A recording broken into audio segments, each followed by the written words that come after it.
Hello, this is Mitchell. I'm going to show you how to assemble the Queen of Ruin. The first thing that I'm going to go over is starting from the base and going up from there. With these big models, it's very important to dry fit everything. So I kind of assembled the whole bottom half and put each leg piece in one at a time and checking the fit every time you go through. There's so many contacts points that go attached to the base, so it's really important to make sure that all of them line up. That way there's no misaligned parts and everything will fit snugly. So I started with the one leg because it just goes right to the bottom and you'll have the first attachment right to the base. Then this thigh piece gets put on. So I guess I kind of don't really work bottom up, but I kind of get everything attached to the body first.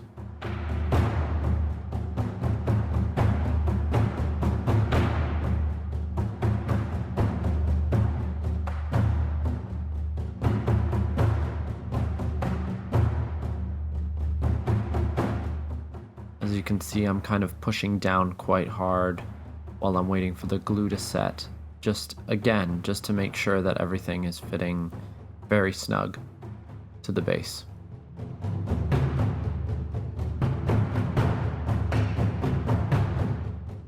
You only really have to hold it for a few seconds before the glue sets. Before I forget, the teeth have to be glued on before the tongue. At least it's easier to glue the teeth in if you do it before the tongue.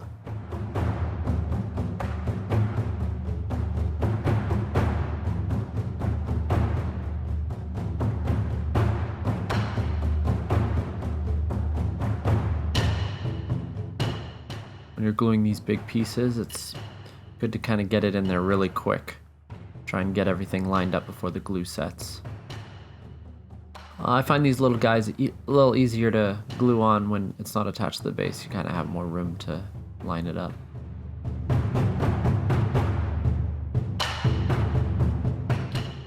When you're gluing large pieces like this, make sure to kind of do it, again, a test fit. And just see where the glue contact points are. That way you can make sure to get the glue in the right place. And as you're gluing this together, just work your way around it and make sure all those parts fit tightly.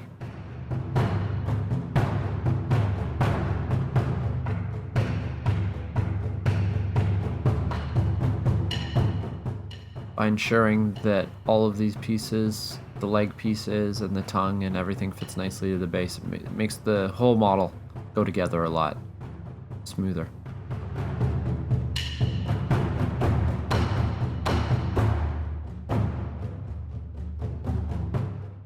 And again, kind of the same thing with the legs. I pop the shoulder in there just to make sure everything lines up.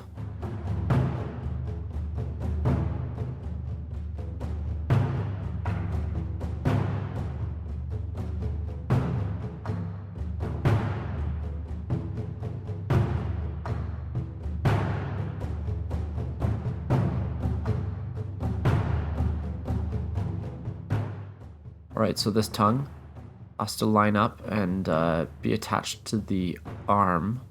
The tip top of it kind of goes into the tongue that wraps around the arm. So I glued the tongue in and then quickly put the arm on just to make sure that the tongue lines up properly.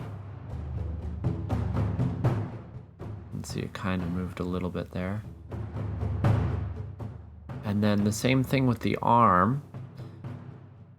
I had to make sure that the arm was at the right angle, so I held the sword there temporarily just so that the arm would be at the right angle and not be too high, lifting the sword off the ground awkwardly. So a lot of this, with these big models, it's kind of test fitting everything and make sure everything works together.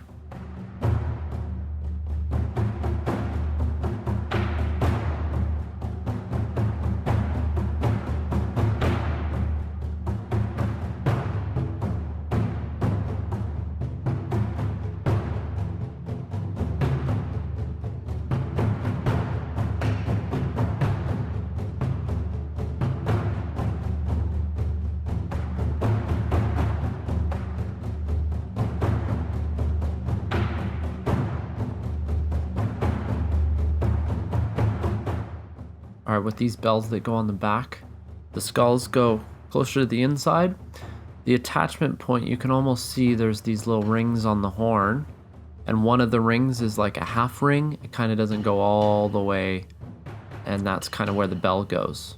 And then the last one with the kind of the skeleton hanging from it, it's just got a flat spot where you just glue it flat onto the horn. And there's not much to the sword, just the pommel on the end of the sword. And I haven't attached the sword quite yet.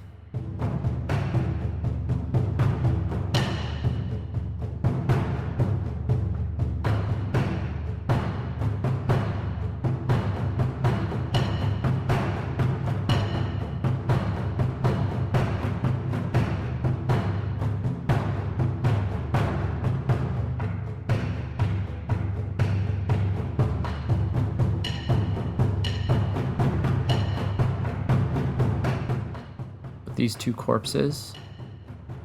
One of them has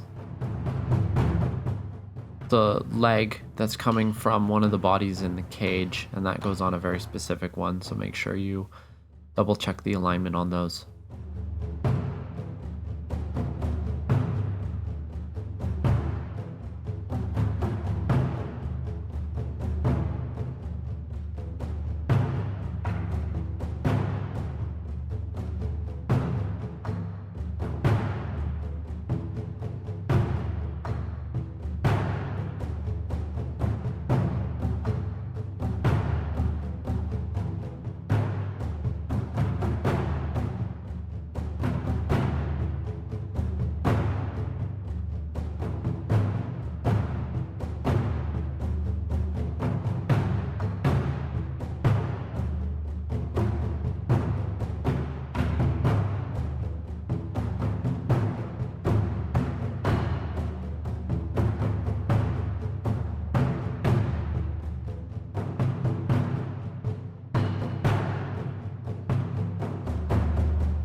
The knight helmet, it's a good idea to have the head attached because this cloth hanging off this horn lays along the shoulder.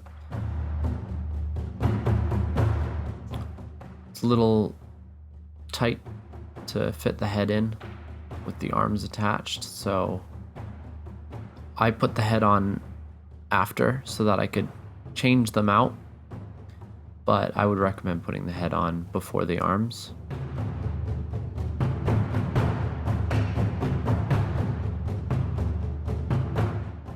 You could also magnetize these head options if you'd like. There's a little divot in the bottom of the head and also the base of the neck on the body. And those should help you line up a magnet.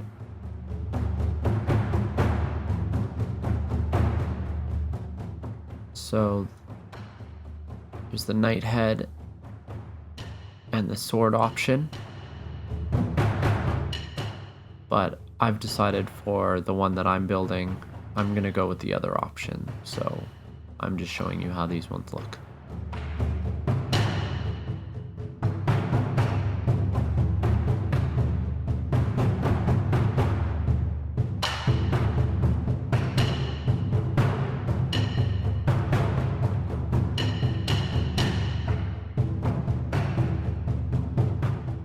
You could also magnetize the staff, so you could change between the staff and the sword as well.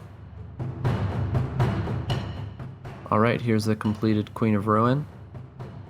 Hope you've enjoyed putting this together with me, and thank you so much for watching.